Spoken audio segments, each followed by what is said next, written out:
want to give you some statistics, like that for athletes. 35% of all athletes, suffer from some type of mental health. What is mental health?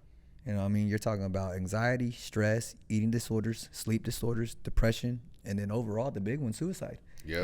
How many times you freaking hear, some professional athlete that freaking got washed up and like that, and now fucking they're dead somewhere, slumped over the car, or the hotel, or OD or something like that.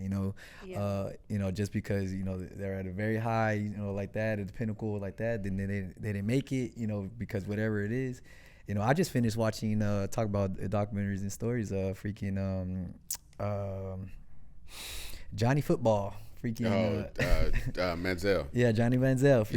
That documentary like that. And that was a crazy one like that. But that right there goes to show you, what how big of a lifestyle change it is, when you're becoming some homegrown freaking small town, guy, right? Now you're the biggest fish in that pond, and you go to the next level college.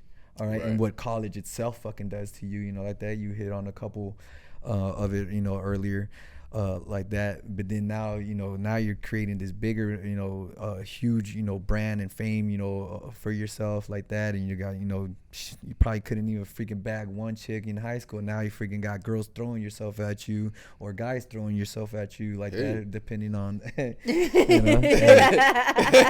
better read those comments, man, on YouTube. But then, right, especially now, freaking, for Johnny Manziel back then, for him, like that, it was illegal for him to make money on the side. Right. Even though fucking NCAA is making all the fucking money, for your likeness and your name, like that. But now, okay, what's going on with college now? They're fucking signing get paid. fucking $1 million freaking NIL deals and stuff like that. It makes sense to me. And shit like that. So fucking, why do they fucking care?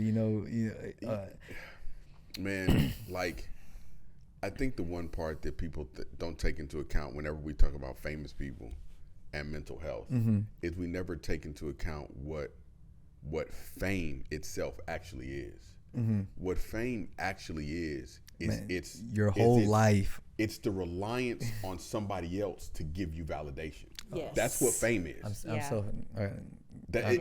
so happy that you said that word. So now you're famous, but you're only famous because people give a fuck about you. Right. If they don't care about you anymore, and that's where your validation comes from, it's real easy to take a slide down like a rabbit hole. It's because a slippery slope. Freaking you make one misstep, freaking a bad decision, anything like that, and it's quickly taken away from you as fast as it was given to you. Right. You know what I mean? Even though you had all the hard work or the talent, in freaking Johnny Manziel's issue and like that, if you saw the documentary, it was pure talent. You know what I mean? And he was on record in that documentary saying, "Fucking, I didn't work at all. I didn't look at any fucking zero fucking video tape, or no tape footage, or anything nothing like that. I just went out there and I fucking played football. Right. You know what I mean? All right, like that. But you know what? There's a lot more. It's a bigger picture, and there's way more people that are counting on you and relying on you. Not for you to fucking get money, right? Because the people that are giving, for you to get money are making way more money. And guess what? If they're paying you. If you're putting a wrench in their fucking machine, their money machine like that, guess what? They're gonna get fucking rid of you and replace you with a new part. Somebody else in there. Yeah, for sure, like that. So yeah. Let me ask you this question, all right? So stemming from what all right, like that, in your facility and your training and stuff like that, why, as an athlete, what I mean, and that you're putting yourself out there to compete, like that, and why do you feel that the anxiety, the depression, the stress and stuff like that, where would you say that comes from you personally, feeling those things? It comes from me. Yeah, but like if you really some people are like, I hate to lose, I hate to this, I hate that, and that's that's one way to look at it, but that's not the real root of it. Yeah, the real root of it is proving something to yourself. Right. Like every time I do something, I'm really trying to prove something to myself. I don't really care if this person loves it, that person loves it, whatever. I'm trying to prove it to myself. And so then when I don't do it, it's like fuck. Can I really do it? Yeah. Yeah. Bro, yesterday. Yeah, I lost yesterday. And how'd your ego feel? Bro, it wasn't really my ego, but I was thinking to myself afterwards, I was like, should I still be competing? It was a waste. You know, I was like, should I still be competing? It's a lot, you know. Should I just do something else? I went there, I was coaching all over the place. I mean, I could see everything, but I was like, should I still be competing? You know what I'm saying? Because inside, I was like, man, I put all that in, and I failed myself. So should I keep doing that? Right? Should I keep failing myself? That's a hard question. You got. Well, really then I got home and signed down. up for another tournament because I'm like, fuck it. So I used to ride motorcycles. Okay, Lovato, you're retired, right? But you're ready. Well, I used to ride motorcycles, Yeah. right? You ever rode motorcycles? Yeah. They teach it's only two type of riders: those who fallen and those who haven't fallen. Yeah, right. And they say that when you fall, the best thing to do is get back on another motorcycle as fast as you can, because otherwise you'll let that doubt just starts to simmer and simmer. I was like, fuck it, man. I'm out. I'm going. It's the modern. Once you fall off the horse, get back on. You gotta get. You gotta Set get up and get a back motorcycle go a little bit faster. A little bit faster. I fell off it twice before, and I still want one. It's probably the funniest thing ever. It really is. It's as long as there's no crazy traffic like Houston, all right, like that. If you're on a countryside road, and man, you're in your own zone. Maybe you got a buddy falling behind you like that, and dirt bikes, jumping dirt bikes, shit. Like that. But that's really. But for me, to be honest, like. It comes from inside. Yeah. And then you have the external factors too, because what are your external factors? Bro, they're your family, they're your friends, they're your coaches. Are you doing it for them or what? So doing it for yourself, but you still need that. No man is an island. Like you still need somebody to be like you still want somebody to be proud of you. You know what I'm saying? Like you want that. And you think about the sacrifices that people make for you on your behalf. Right? So like Ellie just had a baby. Yeah. She let me train twice a day during this, during the first month for this, so I can get ready for Master Worlds. And then you don't win. And it's like she made a sacrifice and I didn't show up. Yeah. So I felt she short. wasted her time. Yeah. You know what I'm saying? And then you end up, you know what I'm talking about. No, yeah, for sure. It's just this thing, and then you just have to go, and then you have to start, and that makes you figure out, like, bro, I'm 46, so I need to keep doing this. This shit hurts. This is my leg hurts, my foot hurts, and and I'm doing it essentially for free. Yeah. Or for negative balance, really. Yeah. I paid all this money, like right. that. I just lost out on freaking X amount of dollars, It's like that. It's like what and I came out empty-handed. It's like what do you do? But it's those same factors, the same things that build that anxiety and all that stuff is the same thing that builds your hunger and your lust to keep doing it. Yep. So it's the beast feeds off of itself essentially. You just got to keep. How about yourself, then? Everything that Jules said is literally the same circle that I run in, and the same hamster wheel where I just start like all the personal stuff. Like whenever I step out onto the mats or anything like that, like I'm like, all right, this is as good as it's gonna get. This is how I'm showing up. I better give it all I got, because even though I'm doing it for myself, I think of everybody that invested the time, did sacrifices for me to learn or to teach me, to help me, to be there for me. And stuff like that, including my friends and my family, like their support, calling them at, midnight and being like, what the fuck am I doing? Like, why am I doing this anymore? Like, what do I have to prove? And it does go back to proving something for myself.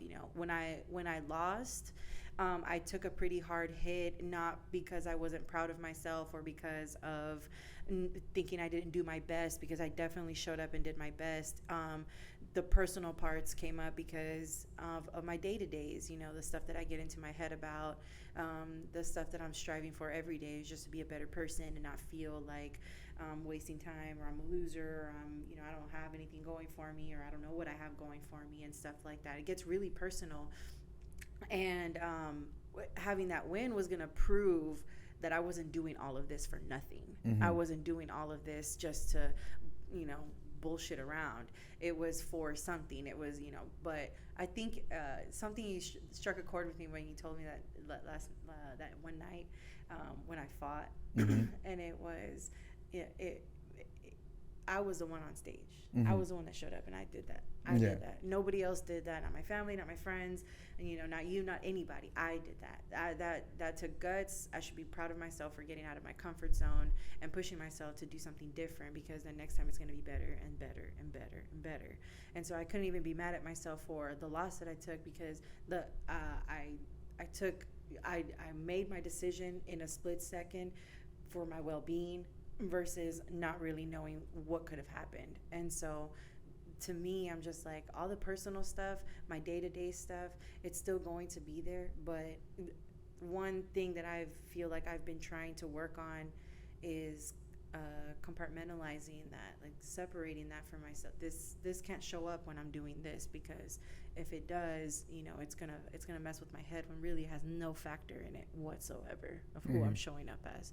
And so I mean I struggled with it, the weeks leading up to that, not being able to regulate how my weight, and going up and down, and then having to cut like the last 7 pounds the day right before really got to me, because I'm just like, I thought I was on it and I wasn't, because of my stress. I was stressing because I wasn't sleeping. I wasn't sleeping because I wasn't eating, and I wasn't eating because I wasn't, you know. And I said no to my friends going out. I stayed home, hunkered down, did extra training sessions, was here, was there, was everywhere, just trying to get the most that I could, try to retain as much information as I could to step out there ready and stuff. And all that stressed me the hell out, to where I was just like, oh man, I really did think that day, I was like, what is this for?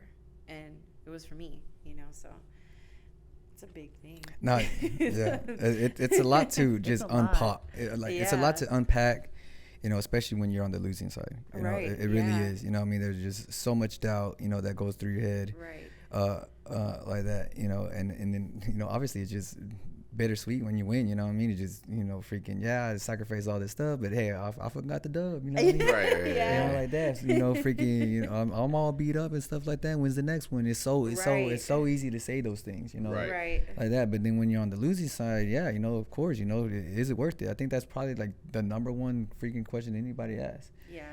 You know, why am I here? Yeah, you know, for me, man, listen to y'all right now, like honestly, I don't want to get emotional, like that. You know, I don't want to be a little bitch, but yeah, you know, it's okay, Daddy. for me,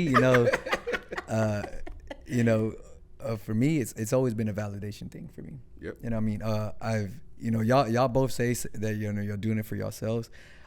Me really thinking hard about it and stuff like that, I don't think I've ever really did it for myself.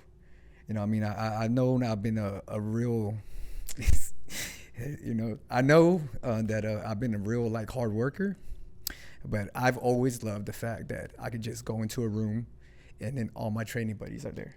You know what I mean? And like for me, like it's you know, it's always been a pattern for me. Right. You know what I mean? You talk about the military.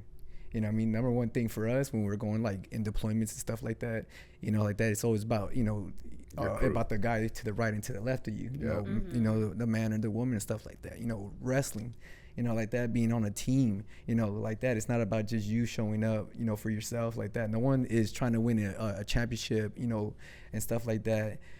You know, you can't do it by yourself. You know what I mean? What the fuck does individual, you know, accolades and stuff like that mean if like your whole team ain't winning? You know what I mean? Right. Like that, you know, and it's always been like that pattern for me, you know, and now being a coach, you know, for sure, you know, like that, it's just really having that camaraderie, you know, like that. So, you know, for me, like I took it so hard when I fucking lost, because then, you know, like you say, you know, like that, like I let my team down. I let my coach down.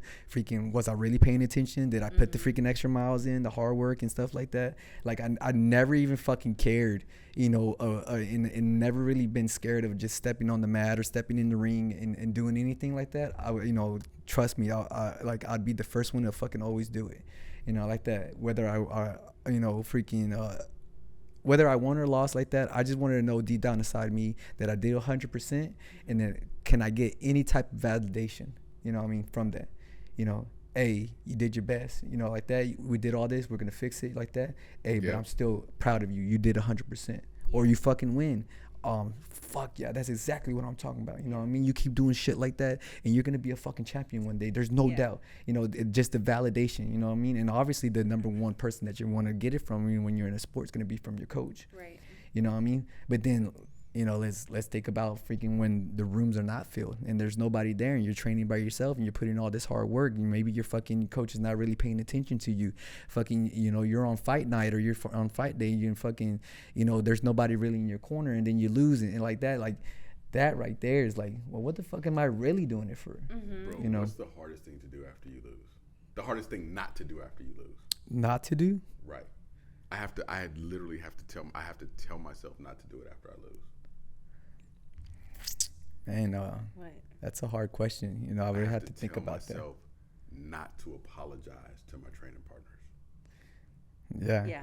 Yeah. Because I always, like, the first thing is the first thought is, man, I'm sorry, guys. Yeah. Yeah. Like, that's the first thought.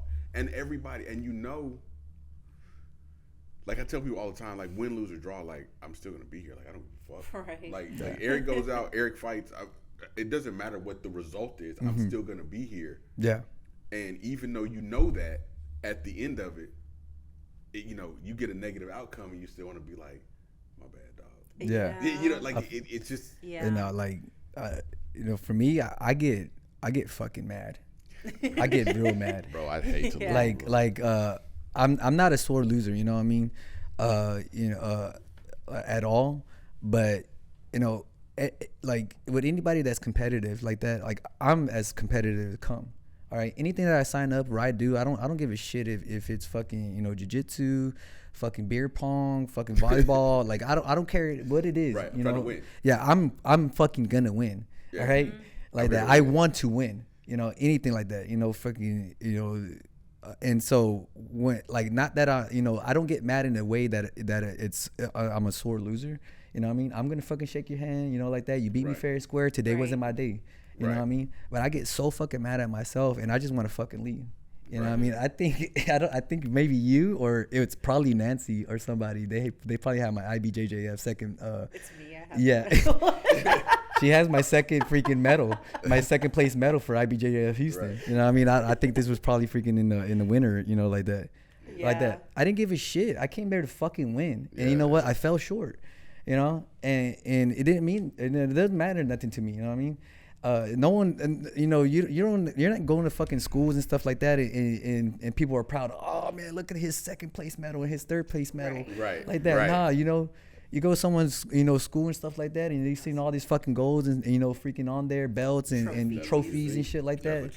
You know, like that. There's, you know, what is there to really prove about second place? Be happy about second place. You know what I mean? Did you win second place? No. What you did is you fucking lost first. You were the last person to lose. Yeah. You were the last person to lose. You know, you lost first place. That's what you actually did. And that's my mindset. You know what I mean? 100%. Like, you know, I would much rather lose early, like lose a qualifier. But once I get like to the podium, like podium places, like it's first place or nothing. Right. Like losing, like coming in second place to me is the hardest because it was right there. Oh, yeah. It was there. It was right. It was right there. Yeah. It was right there, bro. You know That's the fucking word. And so, you know, once everything, you know, diffuses and I get home and have some ice cream, you know, eat a fucking big burger or something like that from the weight cut, whatever it is, you know, to make me happy. Like that, yeah, like, you know, I'm like, fuck, you know, I think about it, I recall everything, what I did right, what I did wrong and stuff like that, you know, and then, yeah, you know, for sure, you know, I get back to the drawing table and it doesn't, you know, freaking, you know, make me shy away any faster, you know, or at all from the next tournament, you know what I mean? like that. I just, for me, just, yeah, I got to kind of cannibalize myself and freaking be like, you know what, I got to do better. I got to train harder, everything like that, and freaking, fix my mistakes like that. But, but the thing for me that, ultimately is just that, that word validation.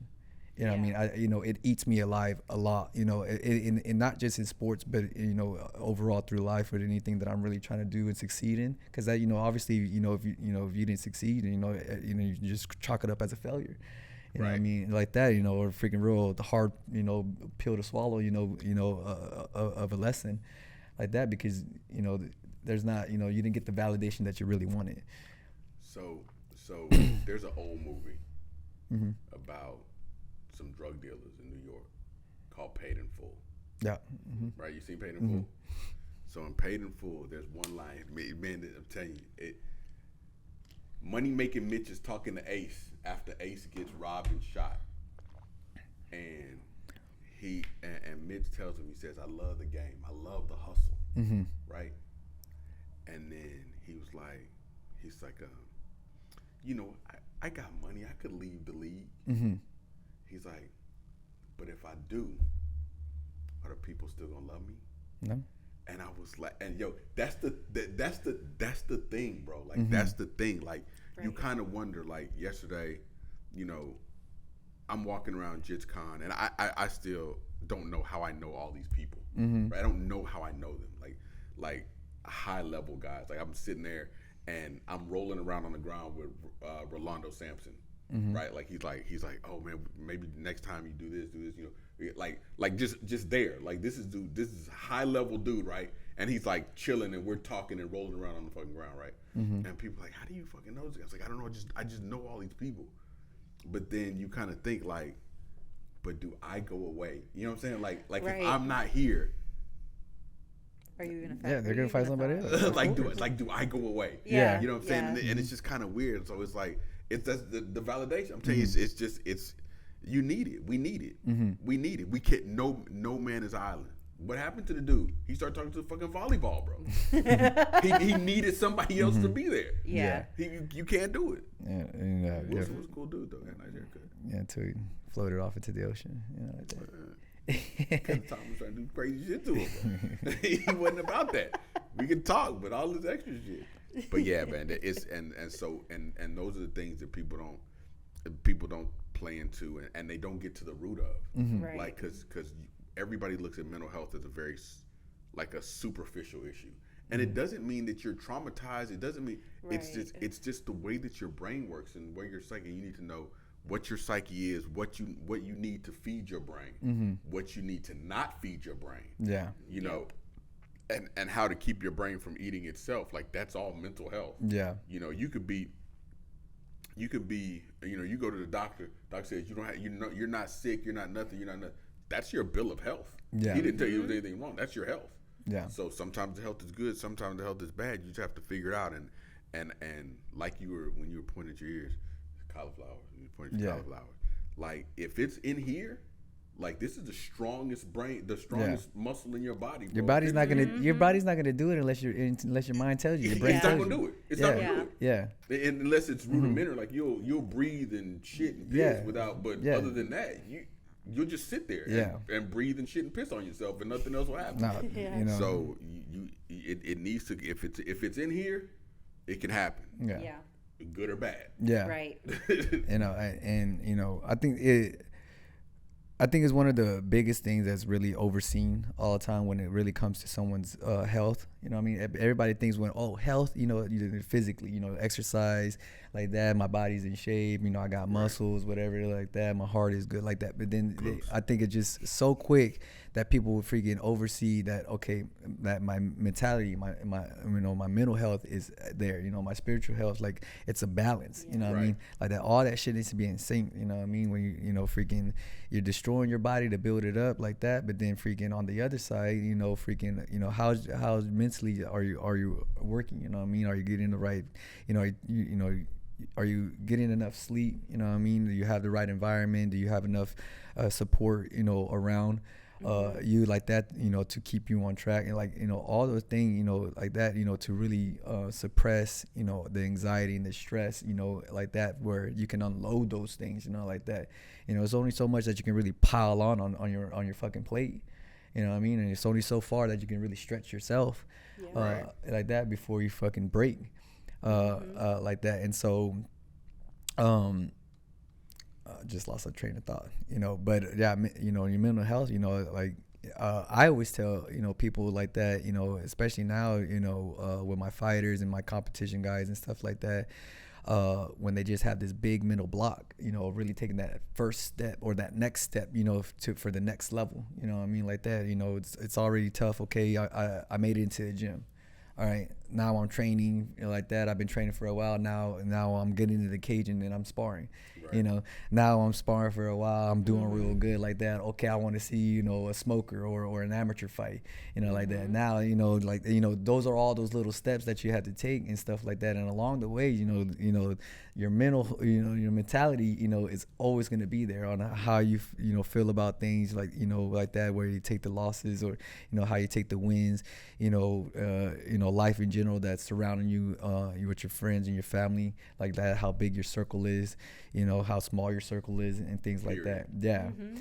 So, but, at the highest level, especially when you reach the highest level, because, you, all those steps until you become an actual professional like that. And it's, now you totally had all the validation, from there, of all your hard work, because that's going to be the pinnacle. What I mean? Why are you doing any of this stuff? What I mean? Right. It's not like, obviously Worlds is going to be the pinnacle for jiu-jitsu, but then, you talk about other professional sports, like that, making it to the big league, the NBA, the UFC, MLB, whatever it is, like that. And, I've been doing this 10 and 20 years like that. And, now I made it to the big league. Can I show up? What I mean? And mentally, you have to be prepared for that. What I mean? It's not like your skill set and your hard work goes fucking away. All right, you've been doing it for freaking X amount of years already. What I mean? Now this is the big show. Can you freaking still perform like you've been performing that got you there? Like that, and mentally freaking take hold of everything, and then, take it to the next level. And against then the best of the best. Yeah. But then on top of that is like, okay, when you get that high up, what I mean? Now, a different X factor comes in, what we talked about with fame. What I mean? Now everybody knows your name. All right, you're getting paid, like that, and like your life is freaking, out there for everybody to see. Fishbowl. What I mean? Like that. What'd you say? Fishbowl. Yeah. What I mean? Freaking everybody seeing you like that, all your wrongs, all your rights, like that, freaking how you acting up, freaking that, how you taking care of your wife and everything your kids. You do. Yep, everything, especially now with, with phones and social media and everything like that, there's nothing you can hide from when you actually get to the pinnacle of your sport, like that. What I mean? Everything. Like you take someone, freaking as clean cut as you ever fucking thought Tiger Woods was, and then freaking he gets in one accident like that, and everything unfolds that he's cheating on his wife and everything like that. Got alcohol problem. Like that. Let's go back to Johnny Manziel, like that. Freaking, hometown kid, the documentary like that. Freaking, freshman year at A&M, he becomes the first ever freaking Heisman like that. Boom, put on the mat. Right. What I mean? Now he's running this underground freaking autograph signing, thing with his friend, making freaking like $30,000 a week, like that. Then he goes to the NFL and then he just fucks it all up. I mean, it's just, how many times you hear like, just kids that are getting drafted, whether the NFL or the NBA, like that, dirt fucking poor. What I mean? Mother struggling freaking, on a low income freaking apartment or something like that. And then boom, they sign a fucking $10 million freaking signing bonus, to whatever fucking team. Not even a signing bonus, bro. Yeah. Not even a signing bonus. What are you talking about? You're in college. Mm-hmm. You're in college. Your freshman year, you run a 4.28 in the 40. Mm-hmm. You're already a prospect. You got to do 2 years, and then and the NFL scouts are already looking at you. They already want to buy you cars. They already want to. Yeah. They already take you out. They're already courting you, and your mother's still living in Section 8 housing. Yeah. And this is what you've done, because I always twofold. You took this kid who started playing Pee Wee League football at 4 years old. Mm-hmm. He'd been playing from 4 to 18, 14 years for fucking free. Yeah. For free, and now you're saying just do the same thing, and I'm going to give you some money. Mm-hmm. Why wouldn't you take the money? My family's struggling. Yeah. Anybody else, you say your family's struggling. Look You at need Reggie some money. Bush, you know, got in trouble, got his fucking Heisman taken away from him and stuff like that. Yeah, And, you know, I'm like, what do you expect these kids to do? What do you expect them to do? You know what I mean? If freaking, you know, I'm like, they're not looking out for themselves and being greedy for themselves. The majority are not. You know what I mean? The reason they're doing it is because they're trying to get their family out of there. Yeah. And now you They are the golden ticket, and you're telling them, you know what? You can't cash it out. You cannot be. Yeah. You can't be. You're the fucking lottery ticket, and you can't cash this out. You can't be. Unless we say you can do it. You can't know, do like, it. But, you know, it's just so much with that. You know, like, it's just... It's control. Yeah. And it's Yeah. money. Yeah. And it's you know, and by the time you get around to it, because what they were doing. What? You have these kids, you're doing this, like you were saying, they're selling you're selling their likenesses, they're doing all this stuff. But now when they're coming out, somebody else has already been selling your likeness. So now you got to get a percentage of yourself. Yeah. But I've always been me. Yeah. Yeah. But you've been selling me. Yeah. So now I Yeah. can only get a percentage of myself. You know, now, you know, obviously now with these NIL deals in college now, you know, obviously, you know, that has completely changed the game, you know, for these kids, you know, especially in college, you know, because that's where it's at, you know, where it starts at, like that, where they know they can make a difference, not just in their own lives, but in, you know, their family, their friends' lives like that. Right. Yeah. You know, it's a game changer that they could do this now. So obviously that's a huge positive step, you know, towards that way for those kids and stuff like that. And then now, you know, they're not so shell shocked when they finally make it to the big leagues where, okay, I was making this much money like this. Okay. Like, you know, $1 million, I think Arch Manning, which is freaking Peyton Manning's no, the Peyton Manning's nephew. Oh, okay. Like Okay. You're talking about the other way. Yeah. Freaking, I think it's Arch Manning, like that. I think he has like a $3 million freaking NIL deal with the Longhorns and stuff like that. You know, Texas Longhorns to be the QB and things like that. But like the thing is that, okay, you know, yeah, he comes from money, you know what I mean, like that. And, you know, he's worked hard like that, but he's already making his own money. So, you know, when he goes to the NFL, and then now instead of, you know, making $3 million, now he's making freaking, you know, $30 million. It's not a huge change. You know but think about what's so weird about that. So Lynn goes to college to be a chef, right? She goes to college to be a chef, culinary. While she's in college, she can go get a job at the Taste of Texas and make money. Right? She's not a chef yet. She's still Amy, but she can still work and make money. But you know they're what? not going to kick her out of school. The thing about it is that she's not on a full scholership where we're paying for room and board and food and stuff. Like, see, that's how they get them. You know, that's how they get them. And you're just like, Dang. but even your full scholarship people. Yeah. So you're on a full scholarship. No, but I'm talking about with these sports guys. But even the academic people that are on a full scholarship to med school, to this, whatever, you can still work in a doctor's office and make some money. Just keep your grades up. Yeah. You keep performing your obligation, and then you can, because you need to live. You need to live. Yeah. And I think, get it. You know, back then, man. It was a huge hustle. They hustle, man. You know, and back then, you know, I'm pretty sure that's how they probably saw it. You know what I mean? I was like, they got a full ride. We're providing, you know, room and board and food and free books for their education, their classes and stuff like that. You know, freaking all they have to worry about, you know what, is, you know, don't fail your freaking classes and freaking show up to all the practices and freaking perform on Saturday. Yeah. So that your $100,000 education over these next 4 years, I can make $20 million from the Booster Club because of you. Even more than that. Like you know what I'm saying? You know, and it's like, come on, bro. It's such a hustle. I'm glad they knocked that off though, because that was obnoxious. No, for sure.